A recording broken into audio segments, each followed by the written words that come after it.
Shall I start? Yes, start. To each grade in this series, achieved by the evolving consciousness, belongs its appropriate class of existence. One by one, there appear material forms and forces, vegetable life, animals, and half-animal man, developed human beings, imperfectly evolved or more evolved spiritual beings. But because of the continuity of the evolutionary process, there is no rigid separation between them. Each new advance of formation takes up what was before. The animal takes up into himself living and inanimate matter. Man takes up both, along with the animal existence. There are furrows left by the transitional process or separating demarcations settled by the fixed habit of nature. But these distinguish one series from another, serve perhaps to prevent a fallback of what was evolved. They do not cancel or cut the continuity of the evolution. The evolving consciousness passes from one grade to another, or from one series of steps to another, either by an imperceptible process or by some bound or crisis, or perhaps by an intervention from above, some descent or ensouling or influence from higher planes of nature.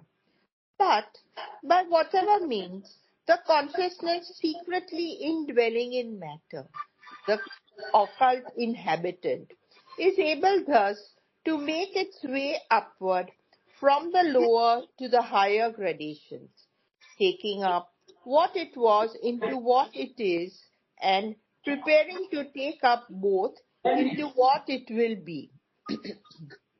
Thus, having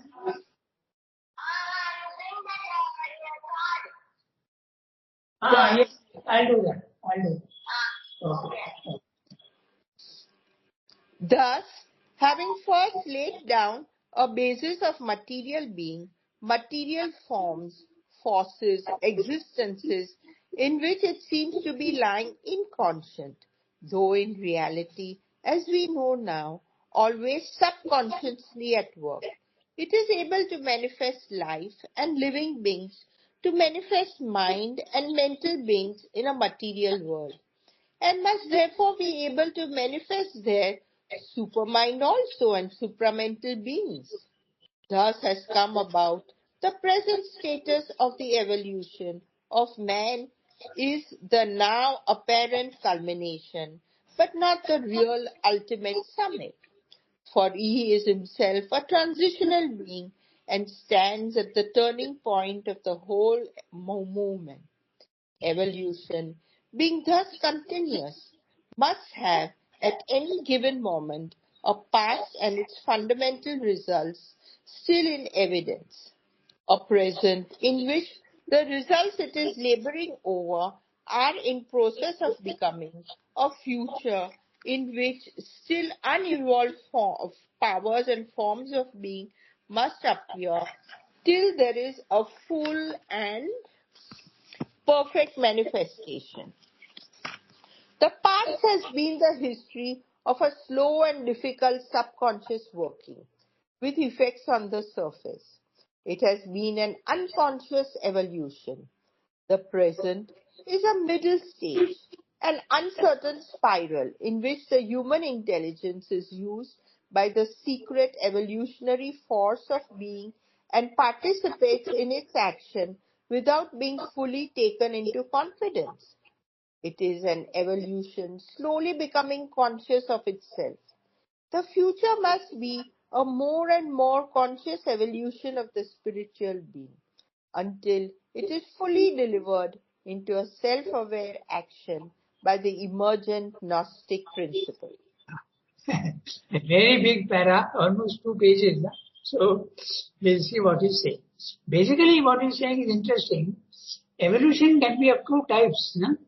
One type is from matter, the consciousness is going to life. But then it has nothing to do with matter. Then from life it is going to mind, and then it has got nothing to do with life. And then it goes to supermind, and supermind has nothing to do with the lower levels. This is one way of evolution. But the evolution that we see in the physical world, in our world, is not like that. When life is coming, it pulls matter into itself. The result is animal life. First of all, it's the plant life. The plant life is less developed than that of the animal life. So each stage that it is going up one by one, it is not getting rid of the lower. It is incorporating the lower into itself and pulling it up. That is the reason why the supramental being, the supramental man, will also have a physical body. Don't think there's a physical body. But this physical body will be far superior and far subtler than the body we have now. Certainly you will agree that the animal body is less capable of doing things than the human body. Why? Because human body has developed matter which can think. It's our brain. Okay? Whereas in the animal life, it has developed a stomach, a liver, a heart, kidneys, which is matter and life, but there is a little bit of consciousness in it. The kidneys know exactly what they should do. The heart knows exactly what it should do. Because sometimes when they would look at the body, it has got consciousness.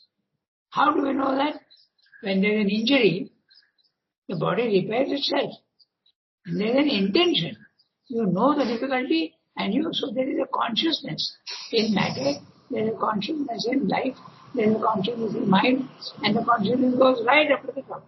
But it is consciousness that is evolving, and the parallel forms, material forms also is evolving. So as you go up, there are two parallel evolutions. One is the evolution of consciousness or psychological evolution. We are becoming more and more capable, more and more consciousness. But that consciousness has to be supported by matter, and that also is interesting. Animal matter is far superior to material matter. The stone is a good example of material matter. The animal, even the worm, is an example of matter into which life has been put.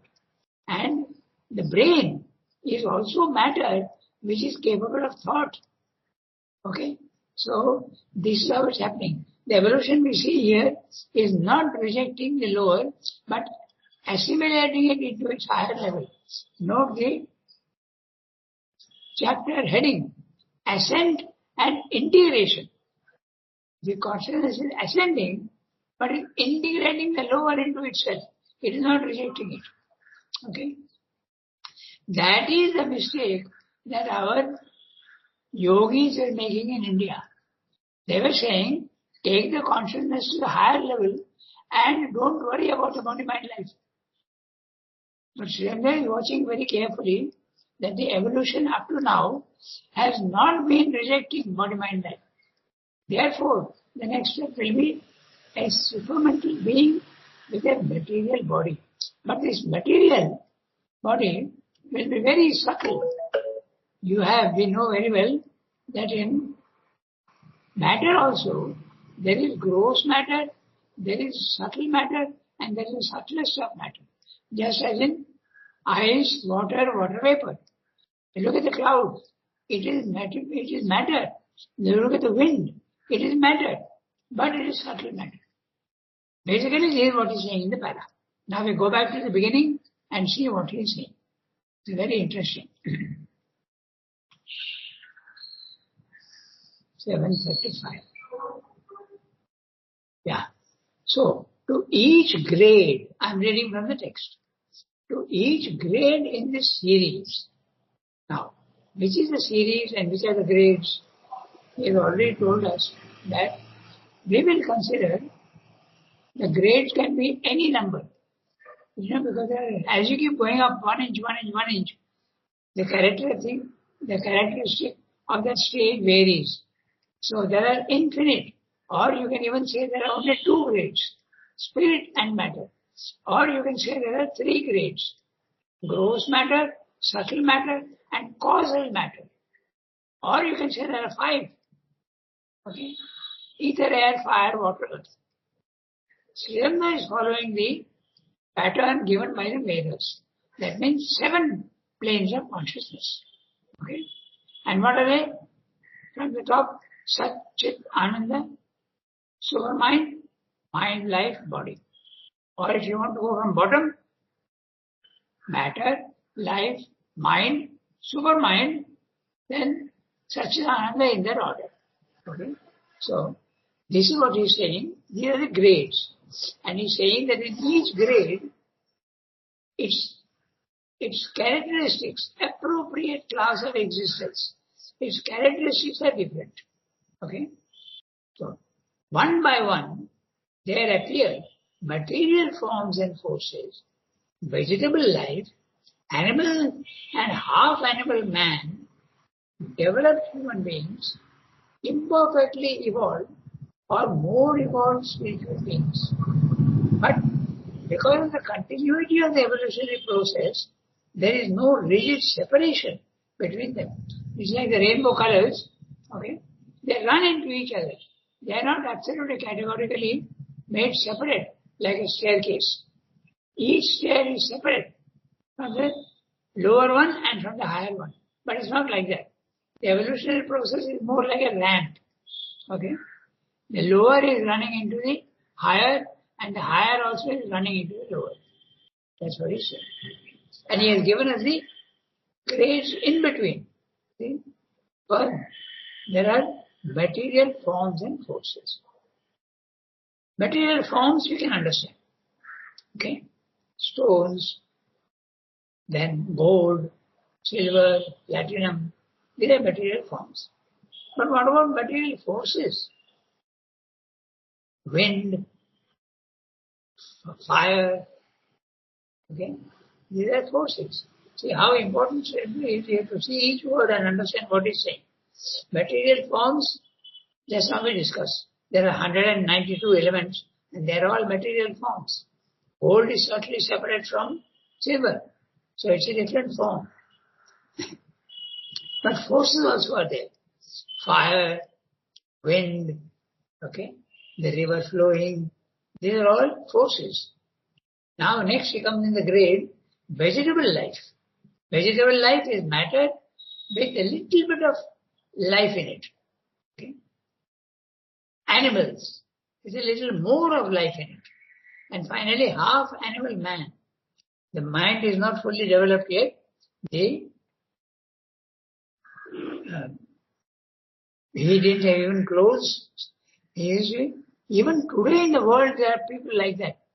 Half animal man, they characterize them by saying they are hunters, gatherers. They hunt and gather food. They don't arrange for their own food. That is the reason why when agriculture comes into any society, it's a huge step forward in evolution. Okay? You make your own food. You don't gather and see whatever is available you take. It's not like that. Okay? Whether it be animal food or whether it be vegetable food, agriculture, you get rice and you get so many other even fruits. You create them with your own intelligence. Orchards for fruits. Okay? It is man-made. So that is the half animal man is one who does not do that. The half animal man is what is called a hunter-gatherer. Okay? And it's very interesting, those who are interested in this evolution of man, okay, there is a whole science for it, no? So, they say that the discovery of tools was a very big step in the evolution. But very interesting, they found afterwards that even animals use tools. Okay? It's very interesting. For instance, the monkeys, to break nuts. They use stones to break nuts. So that's the use of a tool. Chimpanzees, when they want to eat these ants, they take a long straw and put it inside. That's also a tool. So the animals also are using tools, but they are not made by them. Man is making tools and using them. So you can see that I'm mentioning all this because of the gradations in between. The connection between the higher and the lower. Very subtle connections are there. So this is the nature of the evolution that we see. Okay?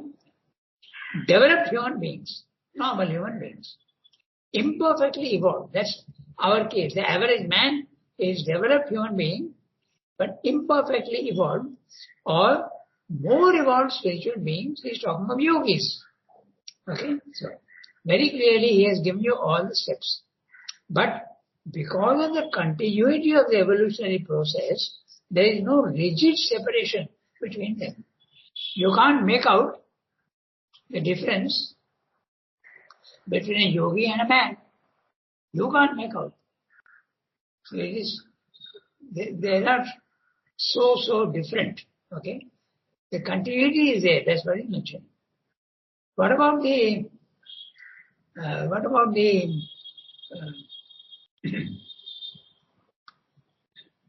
the distinction between man and animal? Some of the animals, the higher animals, they use intelligence. So there is a interesting, there is an intermediate grade between animal and man. Okay? There is even an intermediate grade between matter and life. There is something in between them. These viruses, what you call. Sometimes they behave like dead matter, sometimes they behave like living matter. So all these are very interesting things. What about the grade between plant and animal? That also there's something in between. There's sort of continuity. You have carnivorous plants, animal trait, but it's a plant. So you can see all between each matter, life and mind, there are many grades in between them. That shows the continuity of the evolutionary process. Simply mentioning that. Because of the continuity of the evolutionary process, there is no rigid separation between them. Each new advance or formation takes up what was before. So, it is not rejecting but taking up before. As I said, that was the mistake our yogis were making, the ascetics. They were not taking up body-mind life. They were rejecting body-mind life and going to a higher consciousness. Okay? So that is exactly what Sri Aurobindo is avoiding. Sri Aurobindo looks very carefully at nature and sees how it is evolving, and then he takes that principle and says we'll do exactly the same.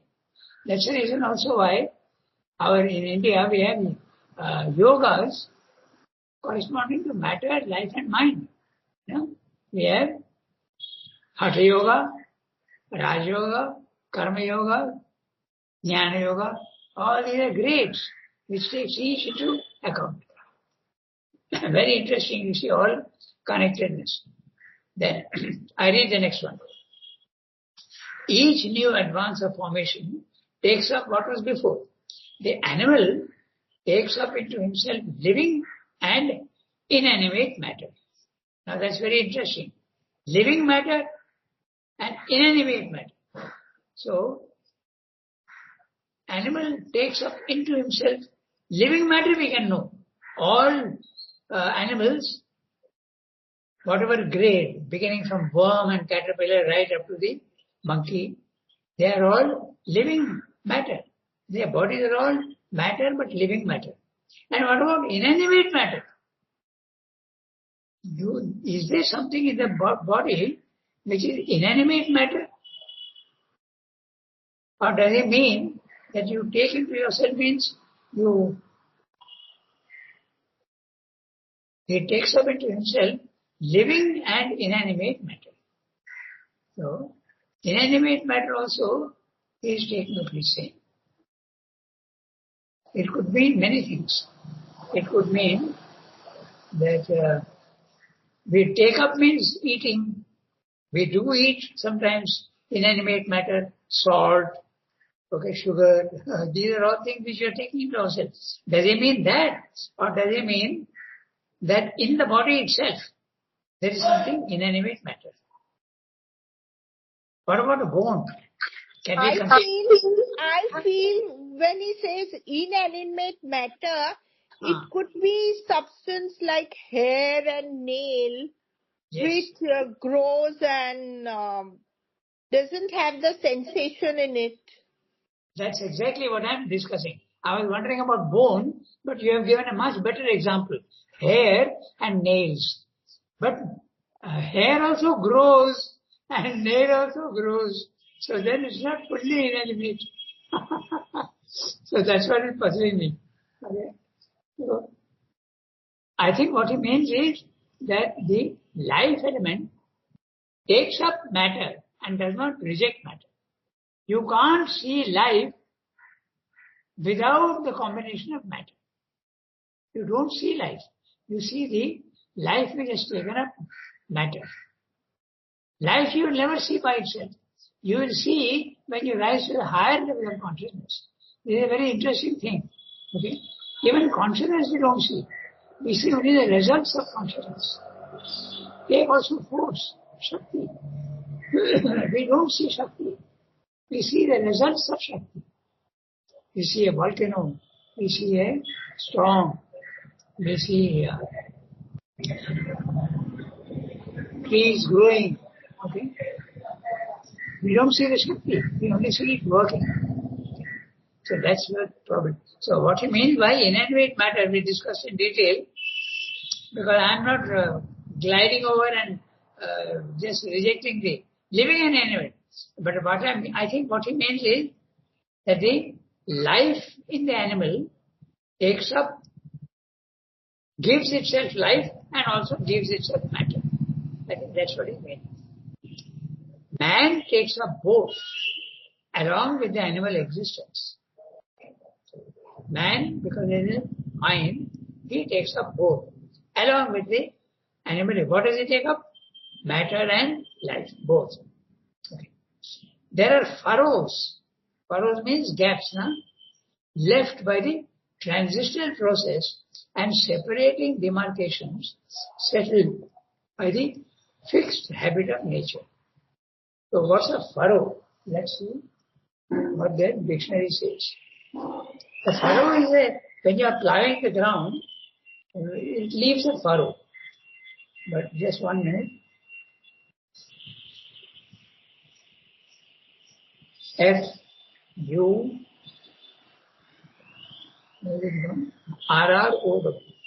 R-R-O-W. Furrow. Yeah. It means a long, narrow trench made in the ground by a plow, especially in planting seeds or irrigation. It also means a line or wrinkle on a person's face. So there are deep furrows in his brow. So that makes it very clear. When he talks of furrow, it's a line between life and matter. It's a line between matter and mind. It is a line between matter and the other grades. Okay.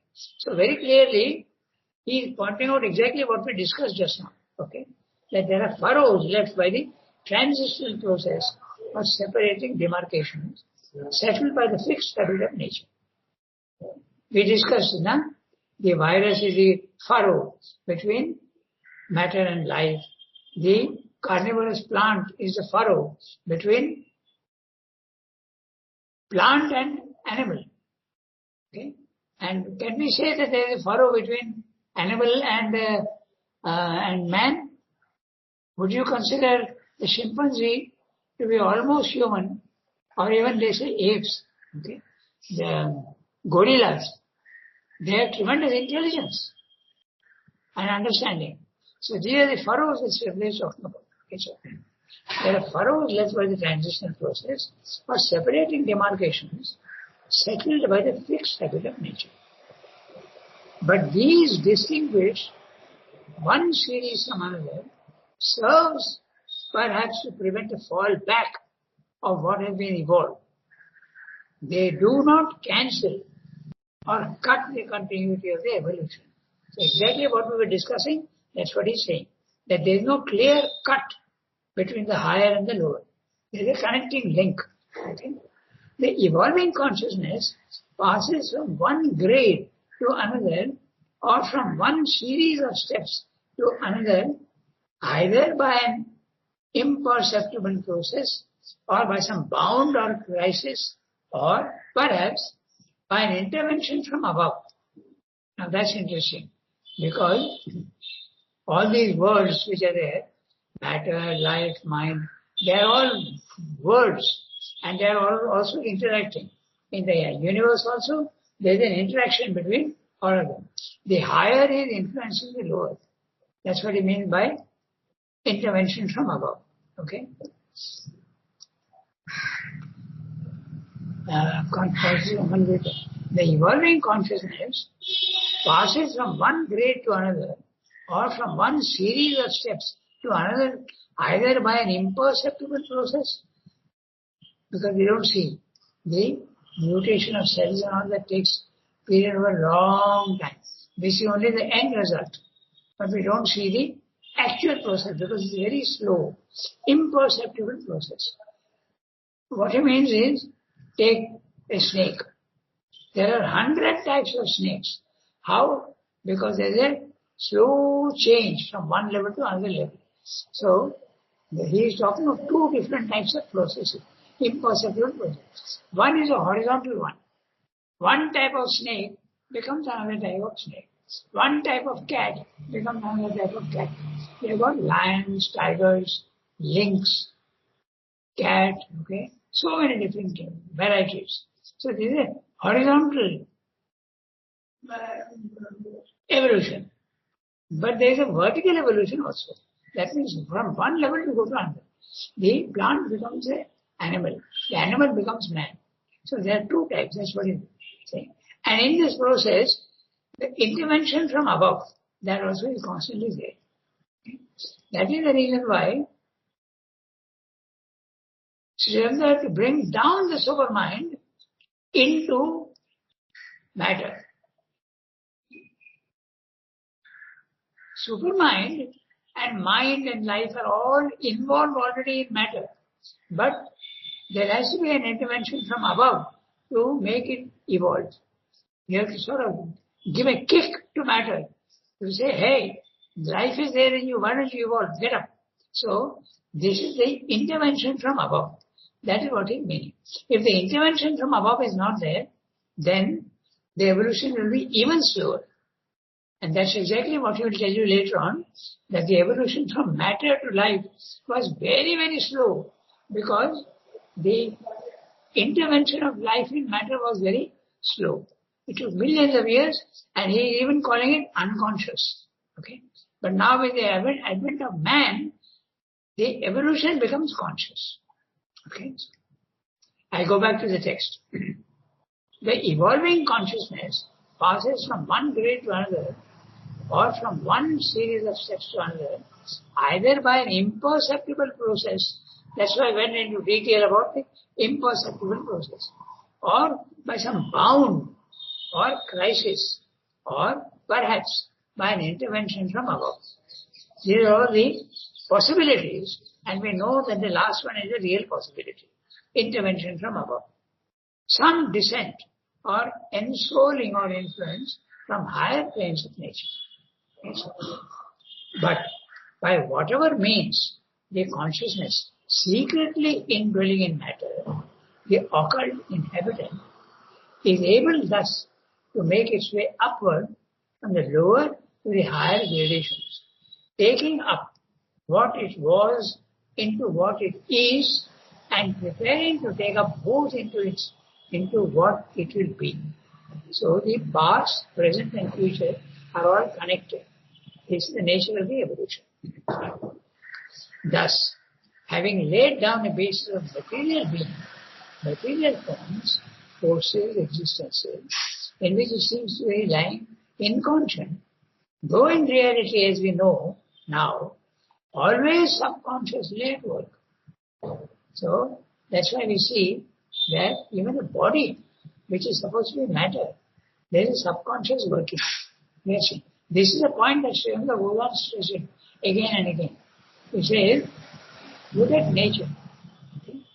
So you will see that which seems to be mechanical and unconscious is actually there is consciousness. He gives many examples. So many examples we can give to ourselves also. Okay? So the best example that we can give is that the body repairing itself. If there is an intention, and intention means it's not purely mechanical. It looks to be mechanical, but there is an intention. When you get a cut, you will bleed, and the body knows, unconsciously it knows, that if it bleeds, it will lose itself, it will die. So, it has an intention. It makes the wound, it seals it with a coagulation of blood. This is very clearly one idea. Like that, we give so many other examples. Look at the spider. Okay? It seems to make a web unconsciously, mechanically. But there's an intention. It catches insects and then eats them up. So like that, you can see everywhere there's an intention. Even trees, you plant them on the footpath, and it will go towards, it won't climb vertically. It will climb towards the light. There's an intention because it needs the light. The same thing also about the roots. The roots are seeking water actually. They are hydrophilic, not hydrophobic. They like water.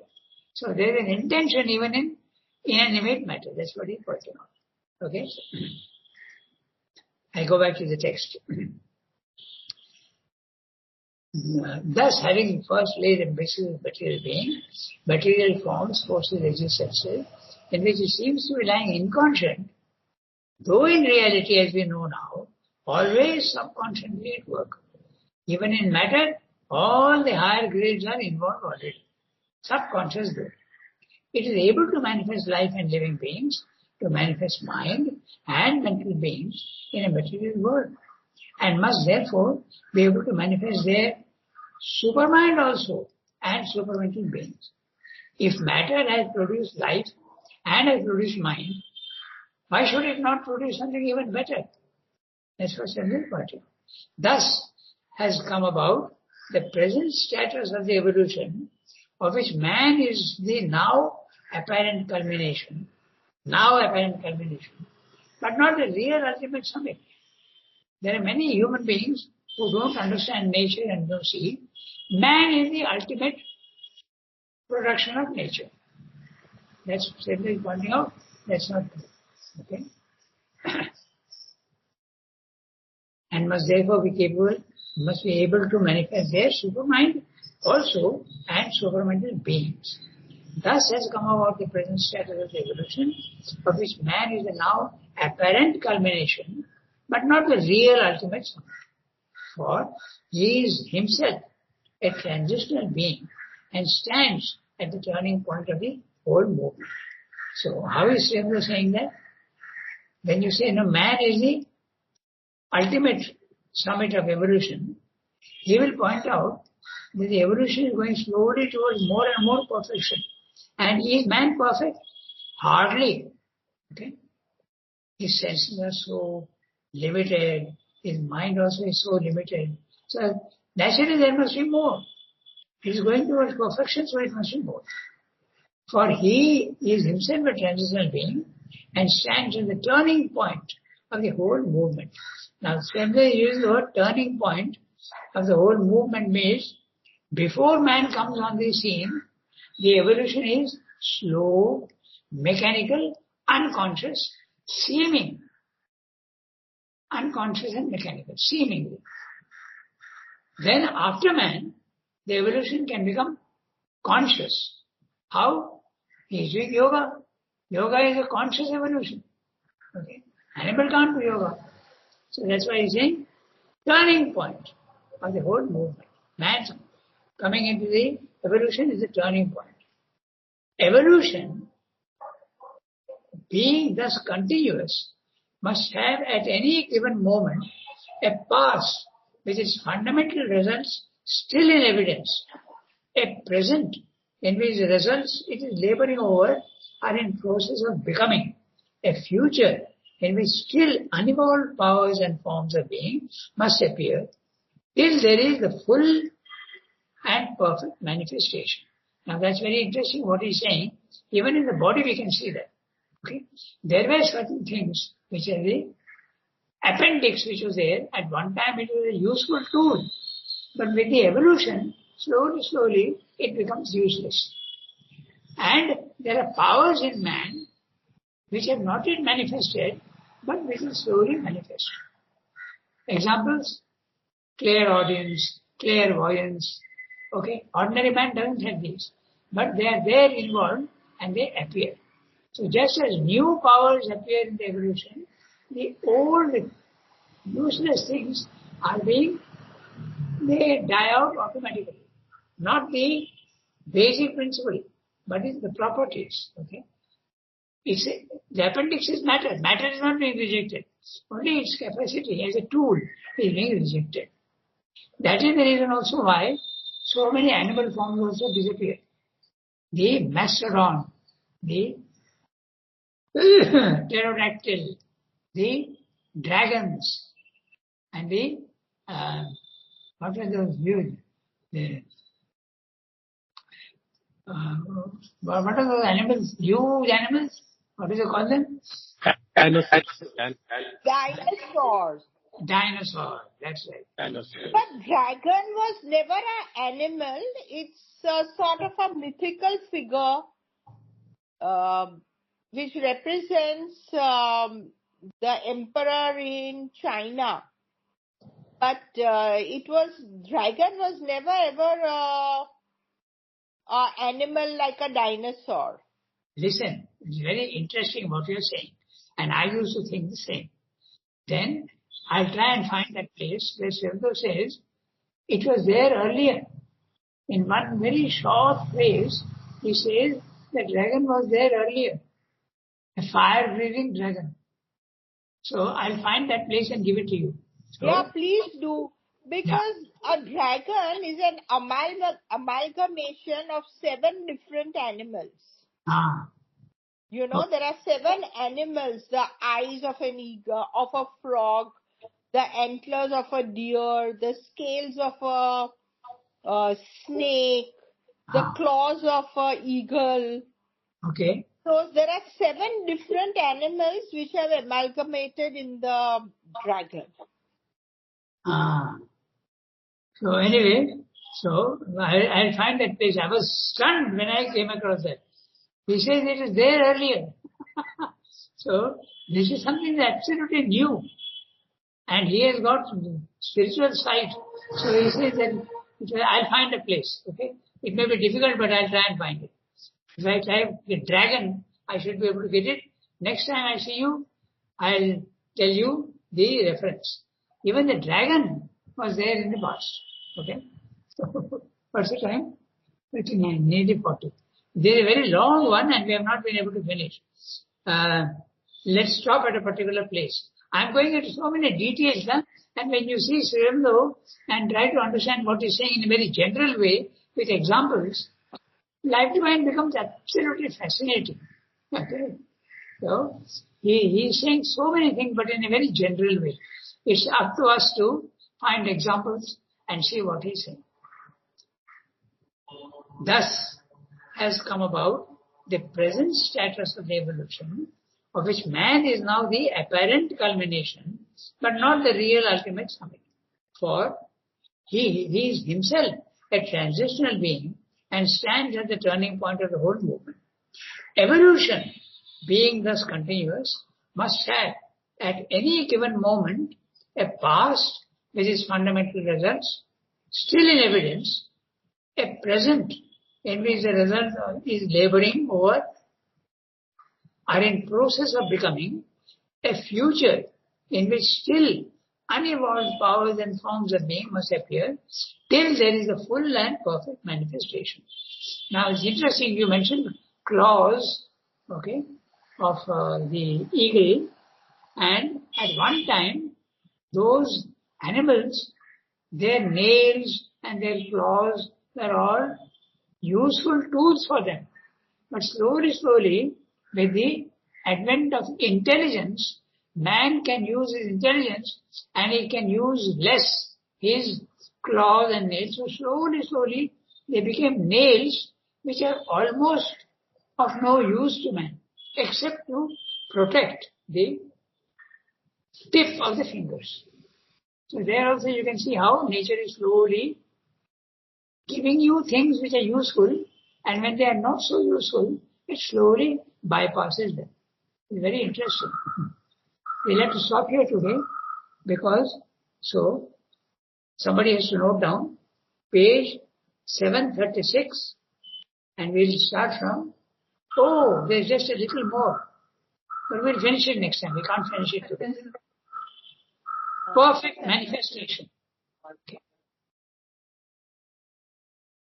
I can also put it on the chat.